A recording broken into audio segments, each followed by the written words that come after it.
Bismillahirrahmanirrahim. Assalamualaikum warahmatullahi wabarakatuh. Innal hamdalillah nahmaduhu wa nasta'inuhu wa nastaghfiruh wa na'udzu billahi min syururi anfusina wa min sayyiati a'malina. May yahdihillahu fala mudilla lahu wa may yudlil fala hadiya lahu. Asyhadu an la ilaha illallah wahdahu la syarika lahu wa asyhadu anna Muhammadan abduhu wa rasuluhu la nabiyya ba'dah. Qala Allah tabaraka wa ta'ala, ya ayyuhalladzina amanu taqullaha haqqa tuqatih wa la tamutunna illa wa antum muslimun. Wa qala aidan, ya ayyuhan nasu taqu rabbakum alladzi khalaqakum min nafsin wahidah wa khalaqa minha zawjaha wa batha minhuma rijalan katsiran wa nisaa wattaqullaha alladzi tasaaluna bihi wal arham innallaha kana 'alaikum raqiba. Fa inna asdaqal hadis kitabullah wa khairal hadi hadi Muhammadin sallallahu alaihi wasallam wa syarrul umuri muhdatsatuha fa inna kulla muhdatsatin bid'ah wa kulla bid'atin dalalah wa kulla dalalatin finnar.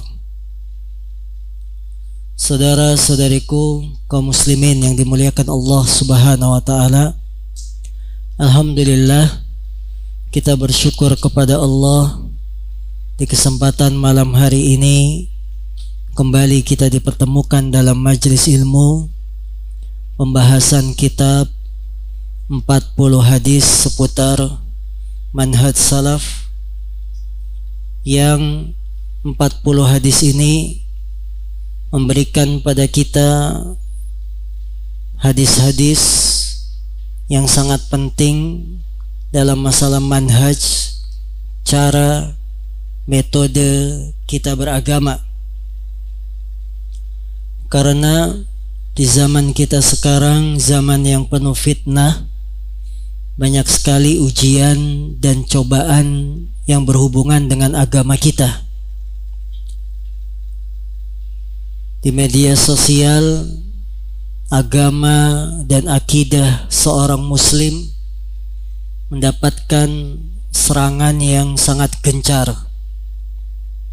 Bagaimana hari-hari ini yang viral-viral di media sosial itu menyinggung tentang akidah kita. Apakah kita akan tetap di atas akidah yang lurus ataukah kita akan terbawa-bawa? Maka tidak setiap yang viral itu benar. Kita harus tetap berpegang dengan manhaj, akidah yang lurus.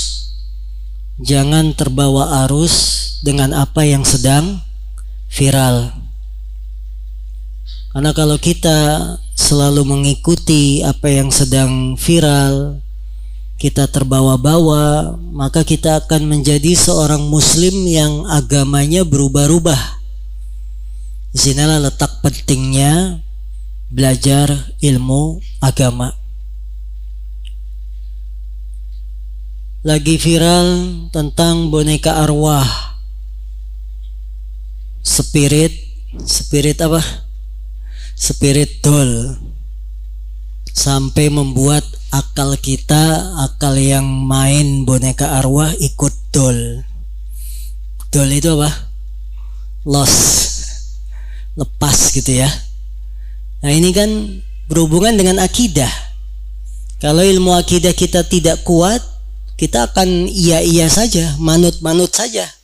Padahal secara akidah Islam sangat bertentangan dengan akidah kita sebagai kaum muslimin. Perkara akidah itu kan perkara yang mapan, sudah tidak bisa diotak-atik, itu akidah. Karena dia berhubungan dengan keimanan. Rukun iman ada 6. Iman kepada Allah, iman kepada malaikat, iman kepada kitab, iman kepada rasul, iman pada hari akhir, dan iman pada apa? Qada dan qadar. Ini kan mapan, sesuatu yang sudah paten, tidak bisa dirubah-rubah. Maka bila ada kasus-kasus yang menyinggung akidah Islam, kita jangan terbawa-bawa, karena akidah itu sifatnya pondasi yang sudah mapan. Bagaikan kita bikin bangunan, pondasi itu kan tidak berubah, ya, tidak berubah. Maka disinilah kita penting untuk terus belajar bagaimana akidah yang lurus, bagaimana dalam beragama kita menjalani agama ini. Hadis ke-16, Al-Hadisu As-Sadisa Asyara. Hadis ke-16, At-Takalluf, memberat-beratkan diri. An Umar ibn al-Khattab radhiyallahu an qala nuhina anit takalluf. Dari sahabat Umar bin Khattab, semoga Allah meridainya, dia berkata, kami dilarang dari bersikap takalluf, memberatkan diri.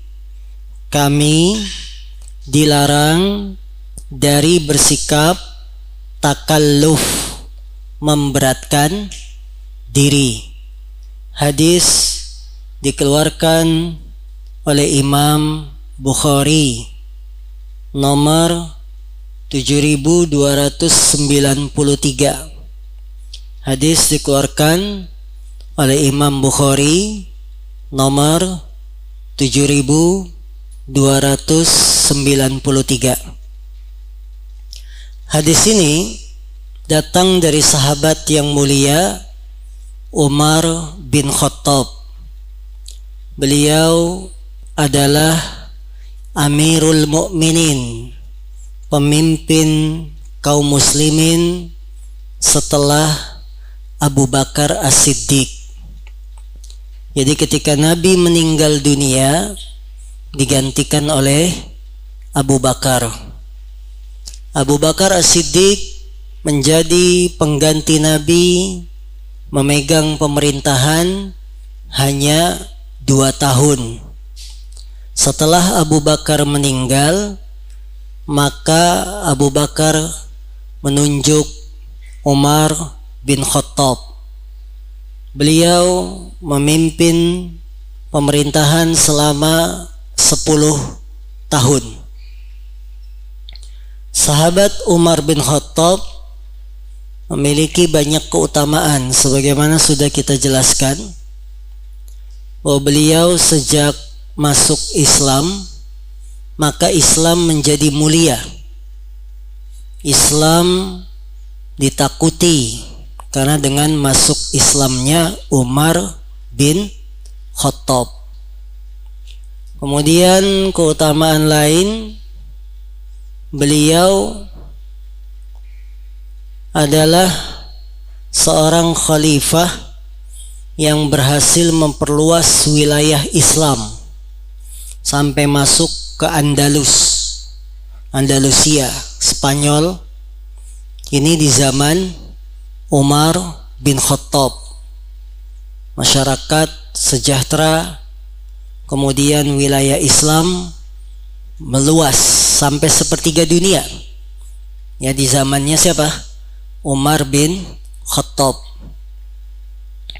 Beliau juga memiliki keutamaan ketika hidup bersama Nabi Muhammad SAW. Banyak peristiwa-peristiwa yang Allah menurunkan wahyu mencocoki sikapnya Umar. Jadi di zaman Nabi wahyu itu masih turun. Dan wahyu itu kadang-kadang diturunkan sesuai dengan peristiwanya. Makanya dalam ilmu Quran ada istilah asbabun nuzul, sebab-sebab turunnya ayat. Beberapa ayat turun karena sebab sikapnya Umar bin Khattab. Allah setuju dengan sikapnya Umar bin Khattab. Ya. Jadi para ulama menyebut Umar bin Khattab itu mulham, yang diberi ilham. Ayat sampai turun berkenaan dengan sikap Umar. Contohnya tentang ayat jilbab. Ayat jilbab itu turun sebabnya karena Umar melihat salah seorang istri Nabi keluar malam buang hajat tidak pakai kerudung. Kemudian Nabi ditegur oleh Umar, wahai Rasul, kenapa kamu nggak perintahkan istrimu pakai jilbab ketika keluar rumah, sekalipun malam, sekalipun di malam hari? Karena zaman dulu kan kalau malam betul-betul gelap, nggak ada lampu kayak kita. Maka akhirnya Allah menurunkan ayat menyetujui sikapnya Umar. Ya, wahai Nabi, katakan kepada istrimu, kepada anak-anak perempuanmu, kepada seluruh wanita muslimah agar menurunkan jilbab-jilbab mereka. Itu ayat itu turun karena awalnya dari Umar bin Khattab. Jadi banyak sikap-sikap Umar itu disetujui oleh Allah Subhanahu wa ta'ala. Akan tetapi akhir kehidupan Umar bin Khattab, beliau mati syahid, meninggal karena ditusuk oleh seorang Syiah. Siapa namanya? Siapa yang membunuh Umar bin Khattab? Abu Lu'lu'ah. Abu Lu'lu'ah. Dia seorang Yahudi Syiah yang pura-pura memperlihatkan Islam, datang ke Madinah berprofesi sebagai tukang besi. Dia memang sudah rencana pengen membunuh Umar. Karena profesinya tukang besi, kalau dilihat orang yang dia urusin besi-besi.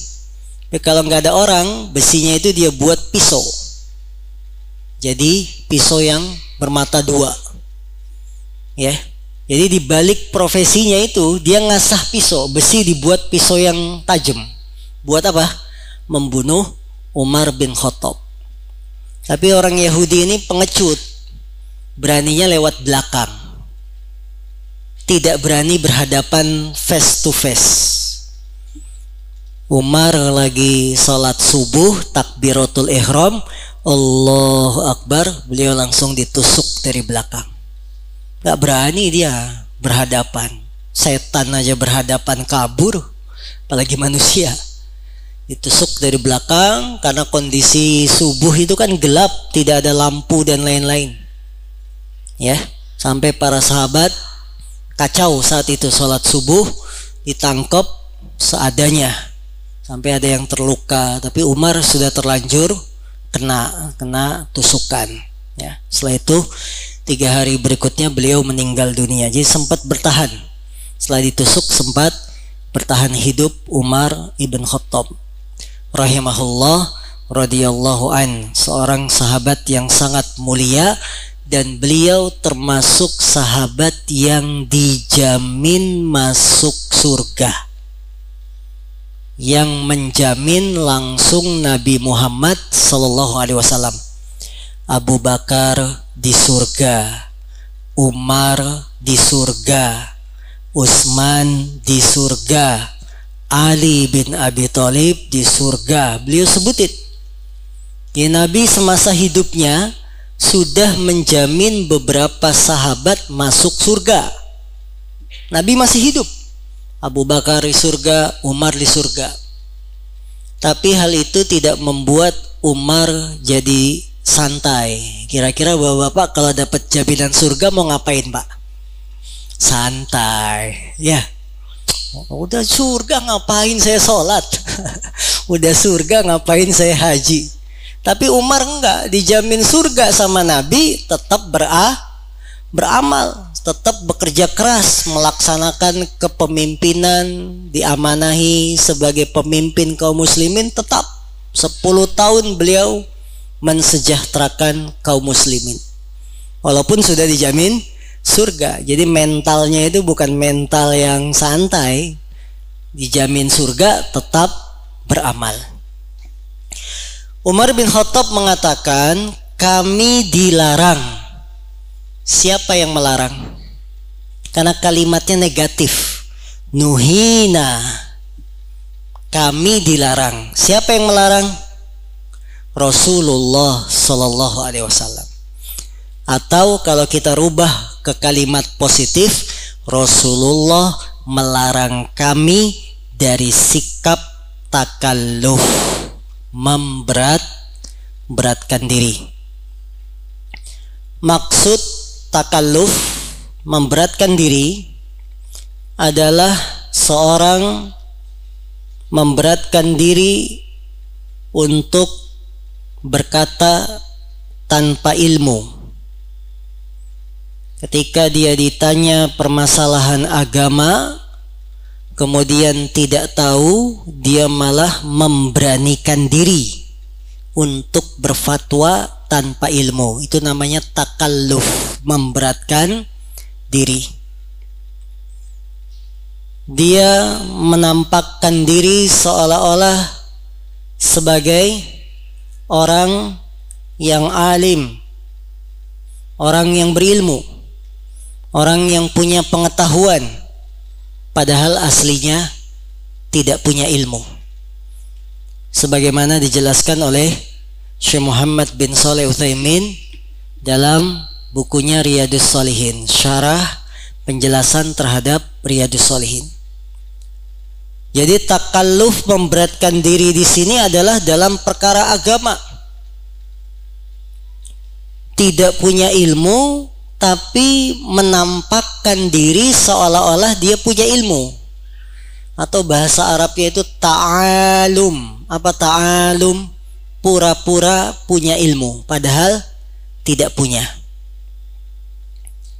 Allah Subhanahu wa taala berfirman dalam surat Shad ayat 86, Qul ma as'alukum alaihi min ajr wa ma ana minal mutakallifin. Katakanlah wahai Muhammad, aku tidak meminta kepada kalian upah terhadap apa yang aku ajarkan, apa yang aku bawa. Aku tidak minta upah, dan aku bukan orang-orang yang memberatkan diri. Maka saudaraku yang dimuliakan Allah, dalam perkara ilmu jangan kita memberatkan diri untuk mengatakan sesuatu yang tidak punya ilmunya. Kalau kita punya ilmu, sampaikan. Tidak punya ilmu, diam. Itu lebih selamat. Terkadang ada orang yang ingin menonjolkan dirinya. Dia ingin dilihat, dia senang tampil, senang untuk berdiri di panggung, padahal nggak punya ilmunya, cuma modal kepercayaan diri saja, tapi nggak punya modal ilmu. Ini bahaya kalau ada orang-orang semacam ini. Tidak punya ilmu tapi berani tampil, berani manggung, hanya modal kepercayaan diri tapi tidak bermodalkan ilmu. Ini namanya takalluf, memberatkan diri. Dari Masruq dia berkata, seorang tabi'in, dakhalna ala Abdullah bin Mas'ud radhiyallahu an faqala ya ayyuhan nas man alima syai'an falyakul bih Wa man lam ya'lam falyakul Allahu a'lam. Fa inna minal ilmi an taqula lima la ta'lam. Allahu a'lam. Dari tabi'in murid sahabat Masruq, dia berkata, Abdullah bin Mas'ud masuk menemui kami. Kemudian beliau berkata, wahai sekalian manusia, barang siapa yang tahu, punya ilmu terhadap sesuatu, falyakul bihi, hendaklah dia katakan. Wa man lam ya'lam, dan barang siapa yang tidak punya ilmunya, falyakul Allahu a'lam, hendaklah kalau enggak punya ilmu dia berkata Allahu a'lam, Allah lah yang lebih tahu. Ya, karena termasuk ilmu engkau berkata dalam perkara yang engkau tidak tahu, Allahu a'lam. Jadi kalimat Allahu a'lam itu tanda bahwa kita berilmu. Bila memang kita nggak tahu jawabannya, bilang Allahu a'lam. Itu ciri orang berilmu. Tapi pada zaman kita sekarang, sungguh musibah yang menimpa negeri kita. Banyaknya bermunculan al-asagir, orang yang kecil-kecil dalam ilmunya tapi berani berbicara tentang agama. Ini termasuk ciri dekatnya hari kiamat. Ciri dekatnya hari kiamat, min asratis sa'ah ayyutam al-yultamasal ilmu indal asagir. Termasuk tanda dekatnya hari kiamat, ilmu itu dicari, diambil dari asagir, orang-orang yang kecil ilmunya, orang-orang yang tidak berilmu. Dan itu terjadi pada zaman kita. Alangkah banyaknya orang yang tidak punya ilmu berani bicara masalah agama. Akhirnya kacau, akhirnya membuat gaduh, ya, membuat gaduh. Boneka arwah itu nggak apa-apa, kan merangsang pancingan supaya punya anak, gitu ya. Jadi orang yang gak berilmu bilangnya begitu, boneka arwah itu gak apa-apa, ini pancingan supaya orang punya anak. Gimana mau pancingan, nikah aja belum, iya kan? Yang mainin laki-laki lagi. Katanya pancingan supaya punya anak, nikah aja belum. Secara akal bisa gak laki-laki gak nikah punya anak? Pancingan, gak apa-apa. Ya, ini hancur agama kita. Karena orang yang tidak punya ilmu, dia tidak sadar berbicara tentang ilmu. Dalam dunia kehidupan kita sehari-hari, orang yang tidak punya ilmu saja tidak berani berbicara. Kalau ada orang bidangnya bukan arsitek, tapi bicara tentang arsitek, kira-kira ketahuan bohongnya nggak? Ketahuan. Ini orang kok berani bicara tentang masalah arsitek, padahal bukan jurusan arsitek. Akan kelihatan kebohongannya, kelihatan dia itu bukan ahlinya. Begitupun dalam masalah agama. Ketika orang tidak punya ilmu, bicara tentang agama akan kelihatan kebodohannya. Ya, maka saudara-saudaraku yang dimuliakan Allah, termasuk penyakit penuntut ilmu, para dai, ya, mereka senang tampil tapi tidak punya ilmu. Ini penyakit. Di negeri kita sangat banyak. Pelawak saja jadi dai. Betul? Pelawak jadi dai. Jadi isi ceramahnya apa? Cuma ketawa. Cuma ketawa doang. Jamaahnya ditanya tadi ngaji apa? Ngaji ketawa. Ya, sangat mudah profesi ustadz di negeri kita. Padahal ini perlu diperbaiki. Karena kalau tidak akan membuat orang-orang yang tidak punya ilmu dia berbicara seenaknya, merusak agama Islam. Maka saudara-saudaraku, kita tidak boleh memberat-beratkan diri dalam perkara yang bukan bidang kita. Yang bukan bidang kita tidak usah berbicara. Para ulama mengatakan rahimallahu mra'an arafa qadra nafsih. Semoga Allah merahmati seseorang yang dia mengetahui kadar kemampuannya. Kalau kita sadar saya itu bidangnya apa, saya mampunya apa, itu Allah rahmati. Kadang-kadang kita tidak merasa punya kesadaran saya bidangnya ini. Akhirnya semua bidang kita bicara. Hancur agama ini. Lihat di media sosial, Facebook, semua orang ngomong masalah agama. Ya. Yang bodohnya lagi kita tanggapin lagi. Antum itu kan sering nanggapin netizen kan? Antum nggak tahu siapa mereka. Kelihatannya tulisannya bagus, ya. Kita nggak tahu jati diri dia siapa sebenarnya, ahli ilmu atau bukan. Bisa jadi cuma kopas.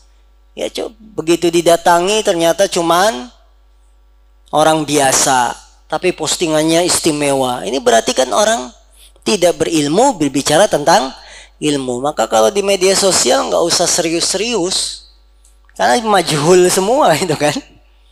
Ya, orang pakai nama samaran kita tanggapin sampai berantem, padahal ternyata dia nama samaran. Ya, ini. Maka hati-hati ketika kita berinteraksi dengan media sosial. Sadari saya itu siapa. Syekhul Islam Ibnu Taimiyah, beliau mengatakan dalam kitabnya Al-Fatawa Al-Hamawiyah, kanu yaqulun ma afsadad dunya wad-dina illa arba'ah. Para ulama dahulu mengatakan tidaklah yang merusak dunia dan agama kecuali 4 golongan. Yang bikin dunia rusak gaduh, yang bikin agama rusak gaduh, 4 golongan. 1, nisfu mutakallim, setengah penceramah. Nisfu faqih, setengah ahli fikih. Ketiga, nisfu lugawi, setengah ahli bahasa. Yang keempat, nisfu tabib, setengah dokter. Lihat, dahulu para ulama mengatakan tidaklah yang merusak agama dan dunia kecuali 4 golongan. 1, nisfu mutakalim, setengah penceramah. Dia bukan penceramah asli, setengah doang, tidak matang ilmunya. Maka bagi para penceramah, kalau dia belum matang ilmu, lebih baik bawa buku, bacain hadis, lebih selamat daripada ngomongnya tanpa teks. Ternyata baca hadisnya salah, pemahamannya salah. Ini kan bahaya. Orang yang setengah-setengah itu kan bahaya, nanggung. Ya, ini musibah di zaman kita. Bahkan saya yakin di antara para hadirin yang hadir sekarang pernah ditunjuk jadi khotib Jumat di pabriknya. Betul? Padahal kita bukan siapa-siapa, apalagi masa pandemi. Kantor tidak membolehkan penceramah luar masuk. Jadi yang ceramah khotib Jumat siapa? Karyawan. Jadi penceramah betulan enggak, penceramah dadakan iya. Setengah-setengah ini namanya. Kalau dia enggak persiapan, dia tidak pakai buku, menghancurkan agama dan dunia. Betul enggak? Diakui enggak? Nah ini. Setengah penceramah lagi apa? Teman-teman kita yang cuma ikut daurah sehari, 2 hari, seminggu, 2 minggu langsung jadi ustadz. Cepet banget jadi ustadznya. Mana belajar ya? Saya pernah daurah di sini. Saya pernah ikut kegiatan intensif di sana. Kursus ini, kursus itu. 3 bulan, 4 bulan jadi ustadz. Tampil langsung di depan umum. Musibah. Ikut apa? Kursus tahsin. Berapa bulan? 3 bulan. Wah. Apa buktinya? Nih, sanad surat Al-Fatihah. Langsung ngajar juz amma tafsirnya. Langsung ngajar fikih tafsirnya. Allahu Akbar. Ini musibah, setengah penceramah ini nggak mateng ilmunya. Dia tidak mengikuti jenjang menuntut ilmu yang diajarkan oleh para ulama, langsung memposisikan sebagai ustaz. Sudah dipanggil keliling-keliling, sibuk nggak belajar, modal 3 bulan. Pesantren kilat, kursus kilat.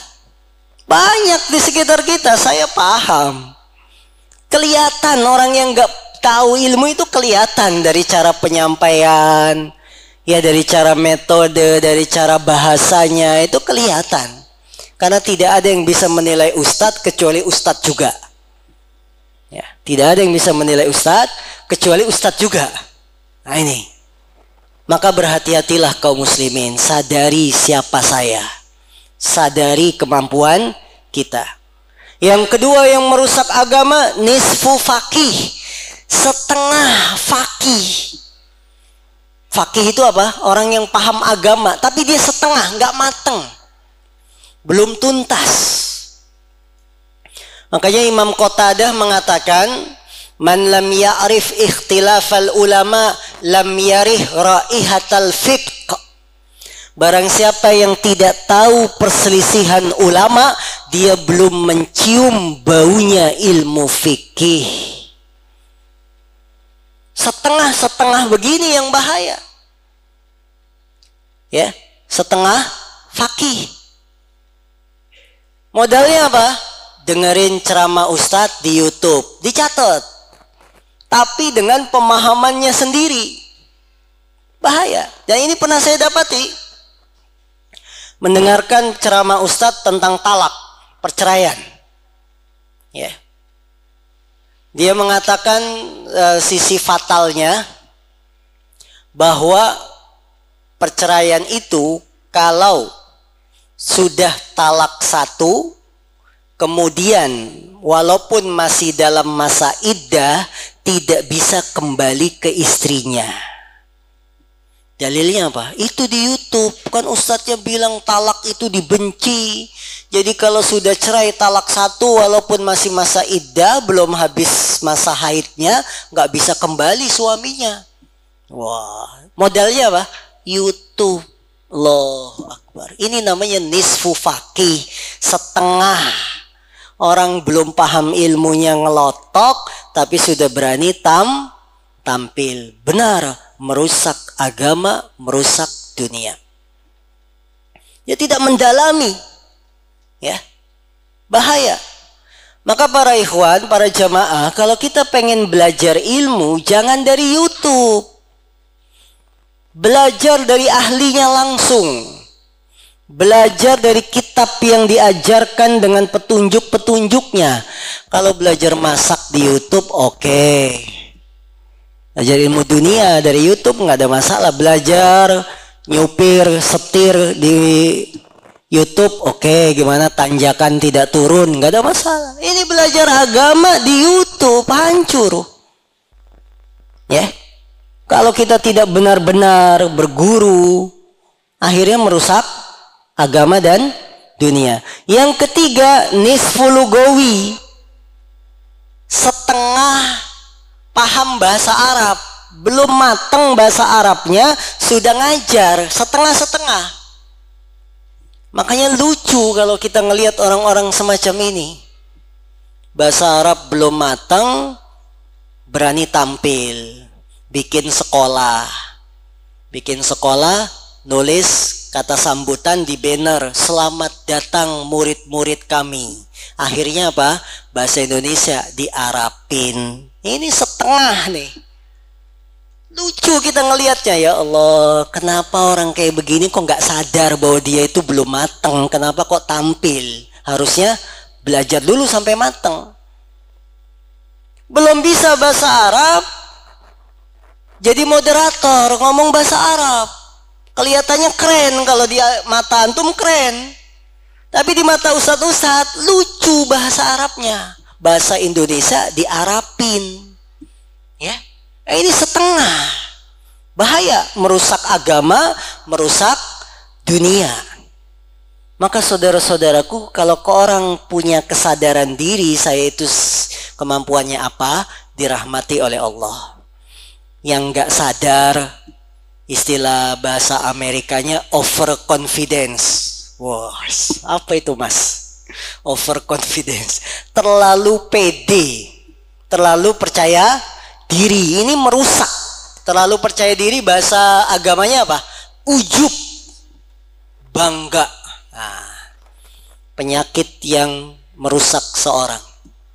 Dia terlalu percaya diri, ujub, bangga. Saya ini bisa, saya ini lebih berilmu dari kamu. Nah, ini akan membahayakan, merusak agama. Yang keempat, setengah dokter. Nah, takut gak antum setengah dokter? Dokter betulan enggak, tapi tahu masalah kesehatan, setengah doang. Berani berobat ke sini enggak? Jangan. Hancur badan kita. Ya. Tadinya ingin mengobati satu penyakit, ternyata yang diobati yang lain. Bisa mati, setengah dokter. Jadi kalau urusan badan saja kita nggak berani berobat ke seorang yang ilmu medisnya setengah-setengah, apalagi dalam urusan agama. Para jamaah, kita kalau ngambil fakultas kedokteran, paling lama sampai dapat spesialis berapa tahun? Hah? Sampai dapat gelar dokter SP apa gitu. Kalau kandungan kan SPOG. Nah, kalau apa, berapa tahun itu? Paling lama S1-nya aja 4 tahun gitu ya. Tambah lagi praktek apa gitu, kemudian baru ngambil spesialis. Ada 10 tahun. Nyampe dapat gelar dokter spesialis 10 tahun. Kira-kira kenapa belajar di fakultas kedokteran itu waktunya kok lama? Kenapa lama? Sampai spesialis itu lama. Spesialis paru, spesialis ini. Kenapa lama? Hah? Kenapa? Ilmunya banyak Pak Ustadz yang harus pelajari, ngapalin resep gitu ya. Ngapalin jenis-jenis obat. Kenapa belajar di kedokteran lama? Karena kalau belajar kedokteran setengah-setengah tidak tuntas, akan berhubungan dengan nyawa manusia. Betul? Nyawa manusia. Dokter itu menangani apa? Badan manusia, ngobatin. Hubungannya dengan apa? Nyawa. Salah obat, salah praktek, bisa mati. Betul? Matinya nyawa manusia. Itu ilmu kedokteran berhubungan dengan badan. Dengan fisik, belajarnya saja sampai 10 tahun. Bagaimana lagi dengan urusan hati manusia? Jiwa manusia harus belajarnya lebih lama, lebih dari 10 tahun, karena berhubungan dengan iman, berhubungan dengan jiwa yang akan menentukan surga atau neraka. Dai-dai yang tidak punya ilmu bisa menyesatkan orang. Orang bisa masuk neraka. Kalau salah ngobatin, paling pahit, paling parah, meninggal pasien. Sudah, selesai. Cuma meninggal. Tapi kalau salah, dai salah, ngajak orang tapi ternyata ke neraka, ini selamanya dia di neraka. Lebih parah nggak? Lebih parah. Maka harus belajar ilmu agama itu lama, nggak ada instan, nggak ada kilat. Lihat para ulama, gimana ceritanya mereka dapat jadi ulama, belajarnya lama, bertahun-tahun. Bukan setengah-setengah. Nah, ini musibah di kalangan kita. Begitu dakwah sunnah semarak, begitu dakwah yang menyerukan ke jalan yang benar semarak, Bermunculan pula bersamaan itu teman-teman kita yang punya semangat tapi tidak punya ilmu. Melupakan proses belajar. Ingin tampil, ingin dilihat, ingin manggung. Sehingga merusak dunia dan agama lebih banyak daripada memperbaiki. Gak pernah duduk di depan ulama, gak pernah duduk di pesantren. Daurah, ya, kegiatan intensif 3 bulan, pulang bawa sertifikat, pasang di status. Wah, sudah dapat sertifikat ini, sertifikat itu, tampil. Bukan, ilmu itu bukan begitu. Ilmu itu bukan lembaran. Ilmu itu adalah kebenaran. Qala Allah, qala Rasul, yang akan menjadikan manusia bermanfaat, dapat hidayah dengan Quran, dengan hadis, bukan sekedar pamer selembar sertifikat, selembar ini dan itu, ya, ini. Maka kaum muslimin hati-hati dengan orang-orang yang setengah-setengah. Waruya anna lil mutakallif salasu alamat, dan diriwayatkan bahwa orang yang memberatkan diri dalam agama itu ada 3 ciri. 1, yunazi'u man fauqah, mendebat orang yang berada di atasnya, yang lebih pintar. Nah ini yang setengah-setengah ini, itu cirinya kadang-kadang kalau berhadapan dengan ustadz yang lebih tinggi ilmunya, dia sering debat. Padahal nggak punya ilmu, tidak punya ilmu. Ya. Dalam satu postingan, ada yang bertanya ke seorang ustadz, apa hukumnya orang yang menyembah patung, kafir atau tidak? Ustadznya menjawab, perlu dilihat kondisi orang yang nyembah patung ini. Apakah dia orang jahil, hidupnya di mana? Tapi si penanya nggak puas. Kalau begitu Pak Ustadz, kalau ngelihat orang nggak pakai jilbab, nggak kafir dong. Nah, ya. Kalau gitu Pak Ustadz, kalau kita ngelihat ada yang nggak pakai jilbab, berarti ditanya dulu dong, dia hidup di mana, tinggal di mana. Sudah jatuh dia. Si penanya ini jatuh. Kenapa? Karena menghukumi ahli maksiat kafir.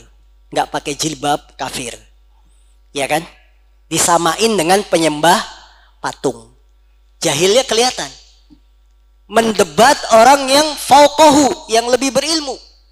Padahal dia nggak punya apa-apa. Ciri kedua, wa yata'ata ma la yanal. Dia mengaku-ngaku sesuatu yang dia nggak punya, mendapatkan sesuatu yang dia tidak punya. Saya bisa ini, saya bisa itu, padahal nggak punya. Ya, padahal nggak bisa. Nah ini, kadang-kadang teman-teman kita juga kebablasan sih. Ngangkat-ngangkat yang setengah-setengah, itu kan panitia kajian tuh kerjaannya. Yang setengah-setengah diangkat-angkat, jadinya tenar dia, keliling-keliling. Makanya panitia kajian tuh selektif kalau manggil pembicara. Jangan yang riwayat pendidikannya cuma daurah diangkat jadi ustadz, suruh ngisi kajian. Ustadz utamanya berhalangan, dicariin badalnya yang tampil siapa penggantinya? Yang setengah-setengah. Ini panitia kajian juga. Jangan, kalau ustadz yang utama berhalangan, libur. Gak usah maksain yang setengah-setengah tampil. Akibatnya apa? Udah, masyarakat kenal, oh ini bisa dipanggil, oh ini ustadz. Akhirnya dia keliling-keliling, merusak agama, merusak dunia. Ya itu saya perhatikan betul-betul panitia juga begitu. Kepepet, ini kajian udah rutin, jamaah udah datang banyak, kita harus cari pengganti. Nggak ada. Kalau emang dia nggak pantas tampil, liburin. Mau jamaah sudah datang ke masjid suruh pulang lagi, itu lebih baik daripada diracuni dengan penceramah yang setengah-setengah ini. Nah ini, ya, maka hati-hati. Para panitia selektif dalam mengangkat pembicara dalam ilmu. Karena kalau kita tidak pilih-pilih, maka berbahaya bagi dunia dan agama kita. ilmu dunia saja, bapak-bapak mau ke dokter aja milih kan. Spesialis saja kadang kita nggak semuanya percaya, ada yang langganan. Kalau nggak spesialis ini kita nggak mau. Spesialisnya libur kita nggak jadi berobat.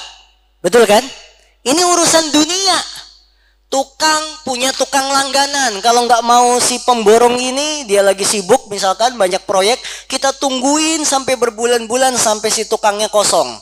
Baru renovasi rumah kita. Itu urusan dunia, kita mau begitu selektif, milih. Bagaimana urusan agama harus lebih hati-hati. Urusan dunia, antum betulin mobil aja milih bengkelnya. Oh enggak, ini mah curang dia.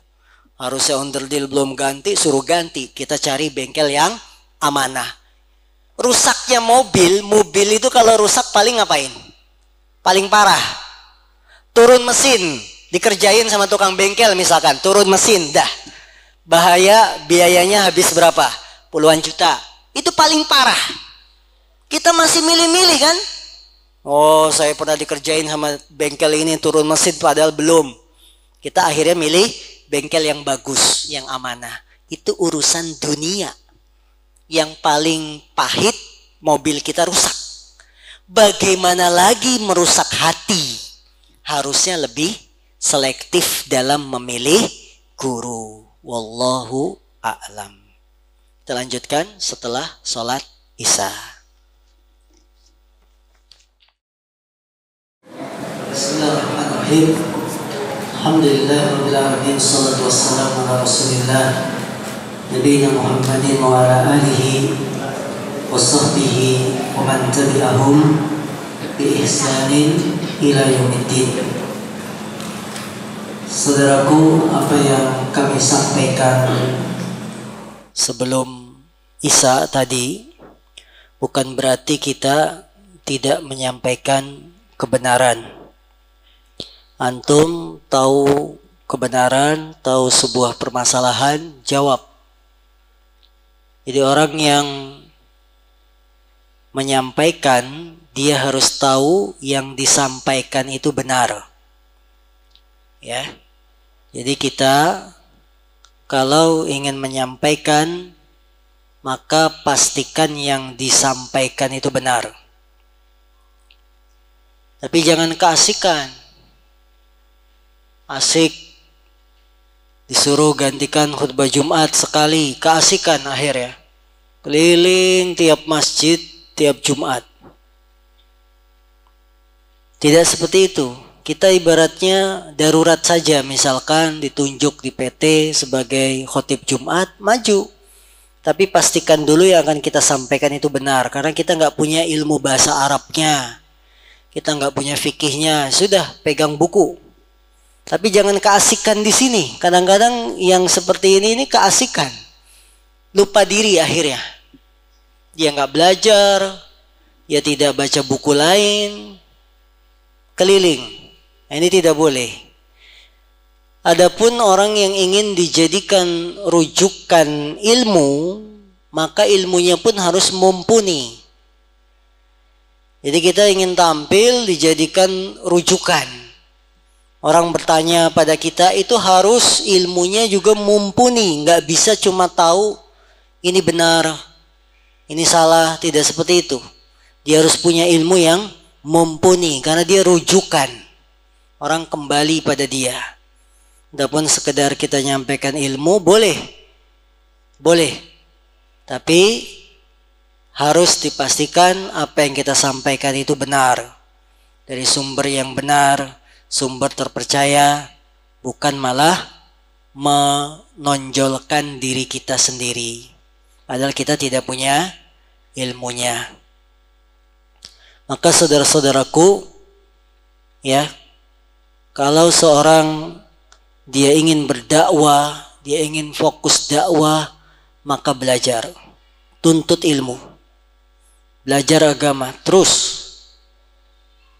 Tidak menampilkan dirinya dulu sebelum dia paham.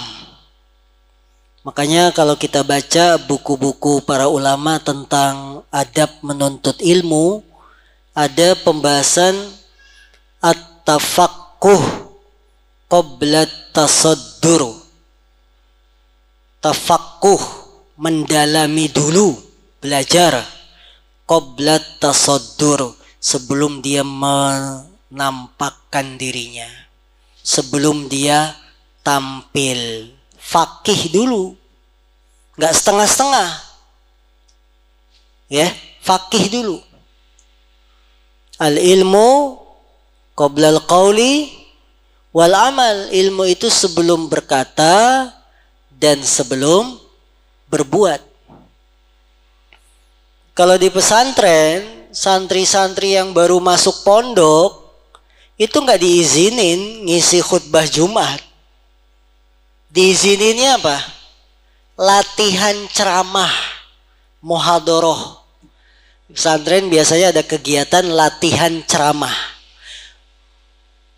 Biasanya malam Jumat, karena Jumatnya libur. Nanti yang nilai siapa? Ustadz-ustadz. Latihan dulu, dinilai bagaimana, benar enggak penyampaiannya, ilmu yang disampaikan benar enggak langsung terjun. Walaupun dia misalkan di pesantren sudah 1 semester, sudah 6 bulan, tetap ikutnya apa? Latihan ceramah. Sudah setahun, tetap ikutnya latihan ceramah. Tidak langsung tampil sebagai khotib Jumat, enggak. Kalau di kita Cikarang ini parah. 3 bulan ikut latihan daurah langsung jadi ustadz. Cepat sekali. Ya, cepat sekali. Berani tampil padahal belum mendalami ilmu agama. Karena sudah keenakan dipanggil sana panggil sini, lupa belajar. Sudah banyak pengikutnya, terutama ibu-ibu pengikutnya. Akhirnya korbannya siapa? Ibu-ibu juga. Karena ibu-ibu kan lemah ya. Dia mengandalkan perasaan, dia mengandalkan apa? Bukan dengan akal sehatnya, tapi lebih perasaannya yang dominan. Nah ini. Maka dari itu saudaraku yang dimuliakan Allah Subhanahu wa taala, berhati-hatilah dari sikap takalluf, memberat-beratkan diri dalam bidang agama yang bukan bidang kita. Bukan kemampuan kita. Baik, ada pertanyaan sampai sini? Silakan.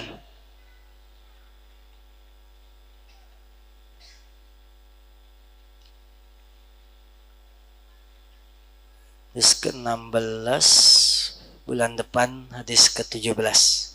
Ya, ada pertanyaan? Jelas? Mau dilanjutin? Menyimpang dari tema. Menyimpang itu nggak boleh loh. Bahaya menyimpang itu. Assalamualaikum warahmatullahi wabarakatuh. Waalaikumsalam. Ini titipan dari teman Ustaz. Ustaz, saya berusaha di akhir tahun ada program kajian program kuliah yang caranya jam 9 malam sampai jam 9:30 harus mendaftar, dan ternyata pulsa saya kepotong 30.000. Saya kira sistem hadiah tidak dipungut biaya, ternyata saldonya itu potong ya. Itu hukumnya gimana Ustaz? Dan ternyata ini menang lagi dengan emasnya. Mantap. Ya. Jadi pertanyaannya paham ya? Ada undian di akhir tahun, perebutan hadiah logam mulia. Dengan syarat mendaftar terlebih dahulu, tapi dengan potong pulsa. Itu potongannya apa? Kesedot sendiri Ustaz? Kesedot sendiri. Iya, kalau disedot ya kesedot sendiri. Baik, di sini ada sisi khimar. Perjudian. Perjudiannya apa? Kita mengeluarkan biaya pulsa 30.000. Kemungkinan menang dan tidak menangnya ada. Tapi 30.000-nya pasti kepotong. Betul kan? Dia bisa menang. Kalau menang untung. Modal 30.000 dapat logam mulia 1 gram berapa sekarang? 900.000. Untung dia. Untung 800 60 ya. Nah, ketika tidak menang, pulsa kepotong 30.000 dan dia nggak dapat apa-apa. Sebagai ganti dari 30.000 dia nggak dapat apa-apa. Inilah perjudian. Maka sistem seperti ini jangan diikuti. Sama dengan judi. Semua yang berkisar antara untung atau rugi maka disebut judi. Untung atau rugi maka disebut judi. Akan tetapi kalau segala sesuatu yang berkisar antara untung dan tidak rugi, boleh. Untung, tapi kalau tidak untung dia tidak rugi, boleh. Itu bukan judi. Judi itu kalau dia tidak untung dia rugi, maka judi. Kalau tidak untung dia tidak rugi, boleh. Contohnya, seorang lomba balap lari. Kalau kamu menang, dia berkata, si A berkata kepada si B, kalau kamu menang saya kasih 100.000 ya. Tapi kalau saya yang menang, kamu tidak usah ngasih saya 100.000. Nah, ini untung dan tidak rugi, maka boleh. Maka boleh, bukan perjudian. Kalau kamu menang, saya kasih 100. Kalau saya yang menang, kamu yang ngasih saya 100. Itu namanya untung dan rugi. Ya, pahami ini. Jadi judi itu yang berkisar antara untung atau rugi, maka itu judi. Kalau berkisar pilihannya antara untung dan tidak rugi, maka boleh. Misalnya perebutan emas, daftar tanpa ada potongan pulsa, kita nggak pakai modal. Pokoknya yang ngetek duluan jam 12 dia menang misalkan. Dapatlah seorang logam mulia dan dia tanpa modal. Untung dia.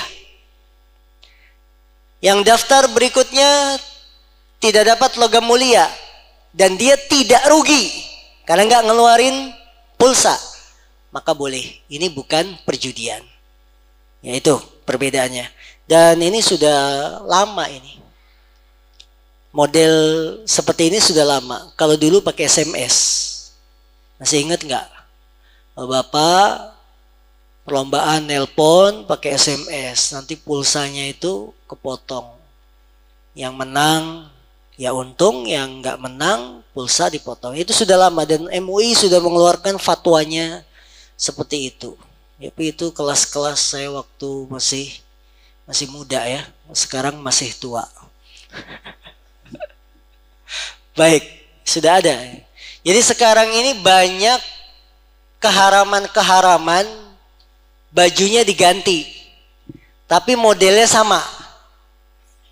Bagaimana kita bisa melihat modelnya sama? Dengan ilmu. Boneka arwah itu kan cuma ganti baju doang, ganti istilah.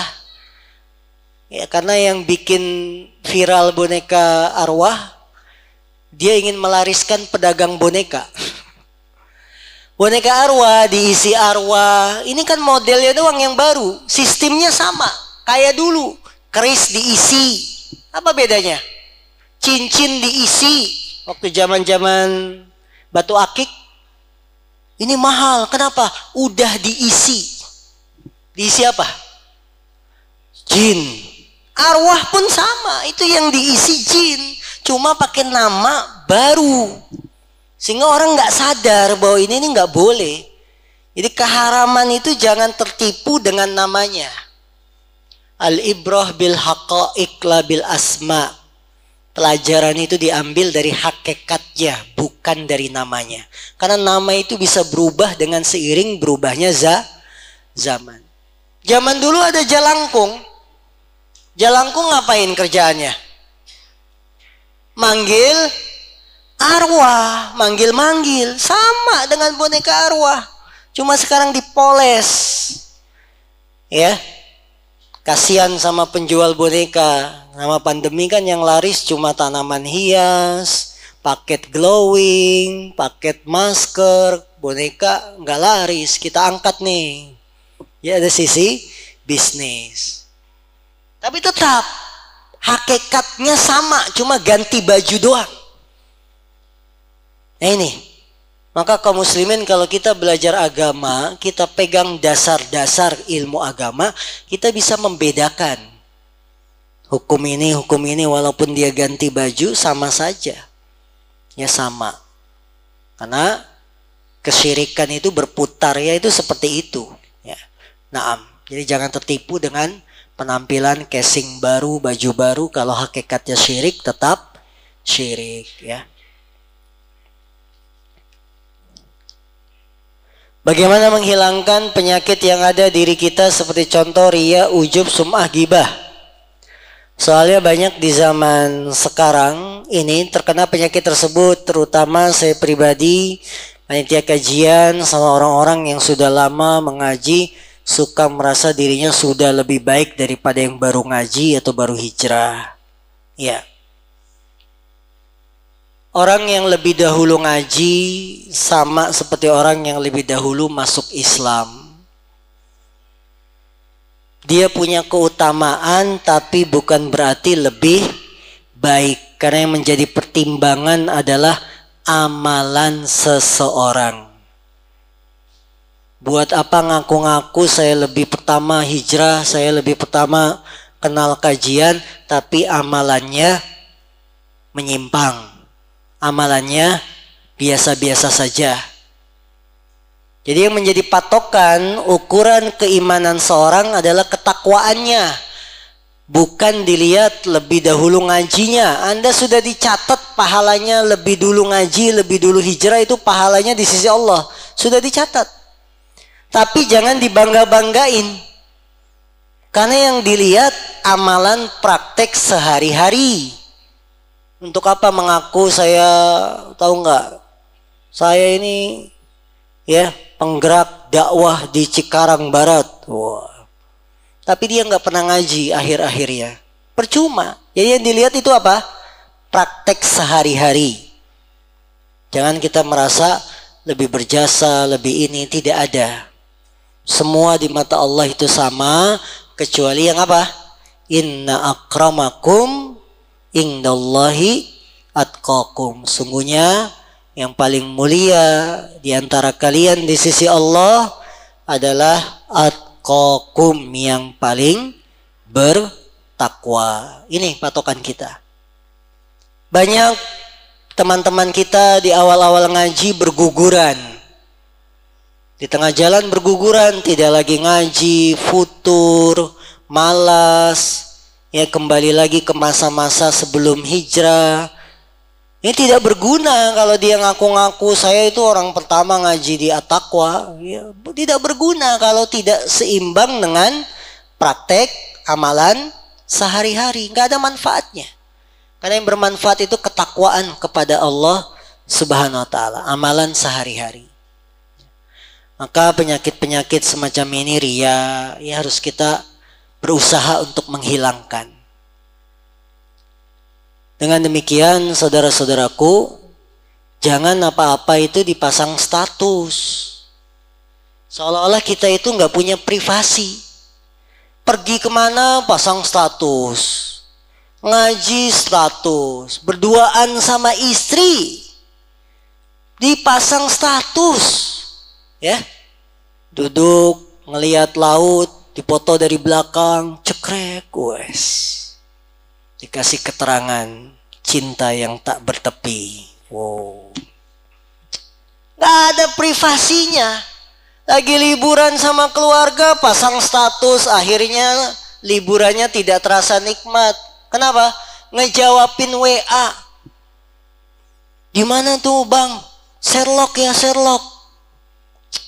Nggak nikmat. Coba antum tutup status, nggak usah posting-posting. Nikmat liburan sama istri, nggak ribut. Di mana itu bos Sherlock dong lokasinya? Udah berduaan.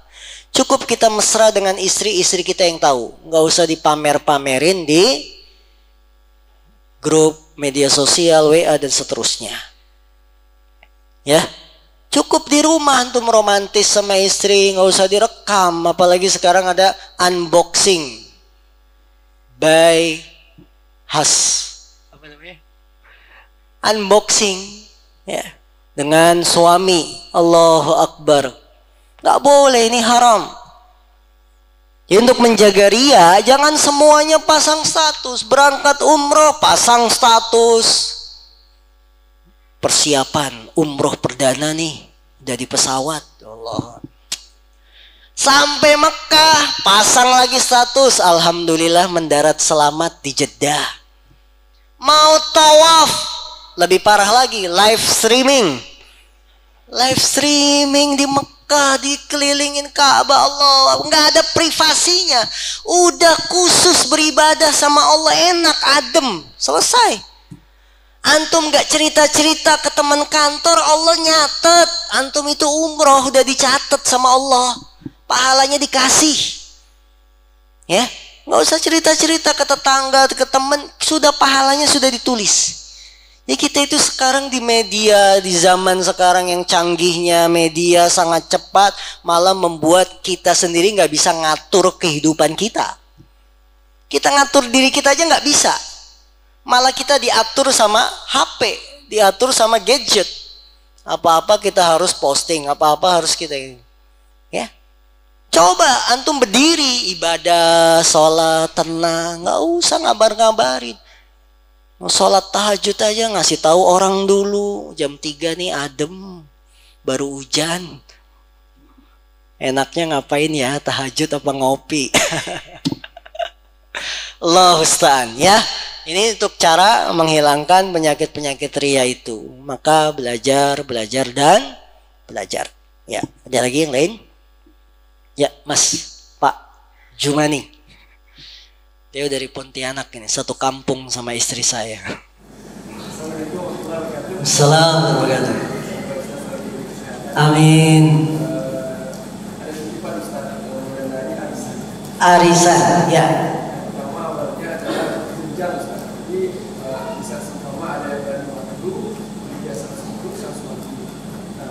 Yang 100 bayar ini yang lebih dua dapat. Yang sedang ini akan dapat. Yang 150 dua dapat. Dua dapat dari yang 100. Daripada 50. Tapi untuk dapatnya semuanya rata. Semuanya dapat rata.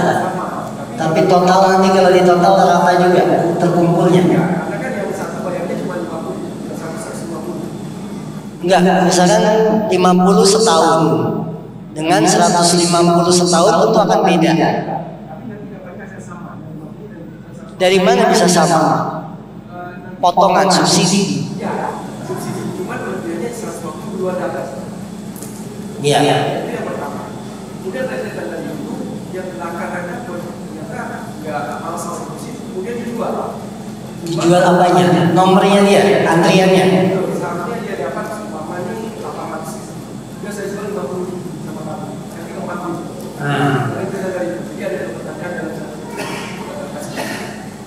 Baik. Arisan. Pertama, hukum arisan. Hukum arisan, para ulama memang berselisih pendapat tentang hukum arisan. Yang menghukumi halal, dia itu seperti tabungan. Ya, seperti tabungan, kita 50.000 per bulan, berarti setahun dapat berapa Pak? 600.000. Diambil, dikocok, kalau dapatnya di awal ya 600.000, dapat di tengah 600.000, dapat di akhir 600.000. Itu seperti tabungan. Ada pendapat kedua, seperti Syekh Shalih Fauzan dan lain-lain mengatakan arisan itu hutang. Yang dapat di awal dia baru setor 50.000, tapi kok dapatnya 600.000. Dari mana 550 ini? Kalau itu disebut tabungan, harusnya kalau baru setor 1 bulan ya dapatnya 50.000. Tapi kok bisa dapat 600? Berarti dapat pinjaman dari anggota arisan yang lain. Hutang kan? Yang namanya hutang tidak boleh menarik manfaat. Dengan kasus tersebut, ada yang 150, ada yang 100, ada yang 50, tapi dapatnya sama. Hanya saja yang 100 lebih awal dari 50, yang 150 lebih cepat dari yang 100. Di sini terus terang ada manfaat. Manfaatnya apa?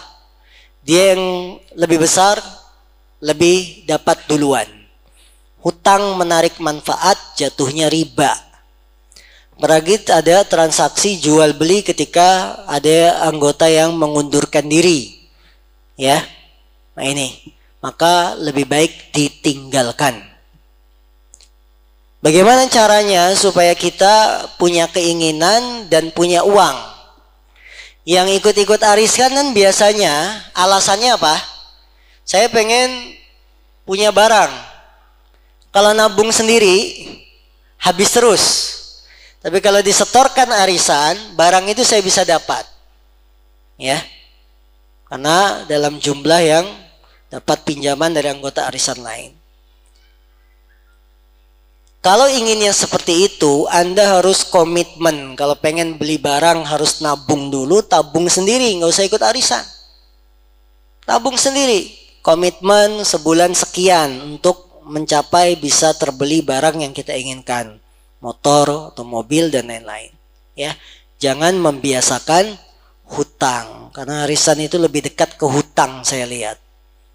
Dan kita dalam Islam tidak dianjurkan banyak-banyak berhutang. Nabi Muhammad tiap hari berlindung dari kelilit hutang. Nabi Muhammad berlindung dari hutang yang banyak. Apalagi seperti tadi 100, 150, ada yang 50, kemudian dapatnya sama. Ini tidak boleh. Tidak boleh demikian. Naam, Allah a'lam. Cukup? 1 menit lagi. Iya.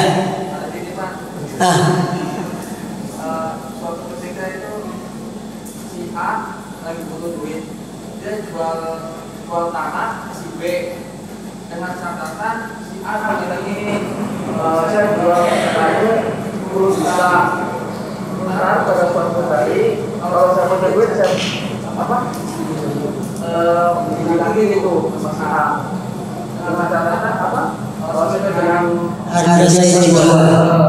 si B oke kalau gitu. Kemudian setelah beberapa waktu lama atau berapa tahun si A punya duit caranya mau beli lagi sama si B-nya malah terus gimana? Iya, di sini ada dua akad namanya. Ya. Menjual, penjualan, kemudian ada akad harus beli lagi. Saya kalau nanti beli lagi harus dikasih. Ya. Bertumpuknya akad semacam ini nggak boleh dalam Islam. Tidak dibenarkan. Karena konsekuensi jual beli, konsekuensinya orang yang sudah beli barang itu milik dia selamanya. Haknya itu milik dia selamanya. Tidak boleh dipaksa untuk dikembalikan. Ya. Tidak boleh dipaksa untuk dikembalikan. Karena dia akan seolah-olah mengambil untung di sini. Jual 10 juta, nanti saat beli lagi harus 10 juta. Padahal yang namanya tanah mungkin untuk naik. Ya.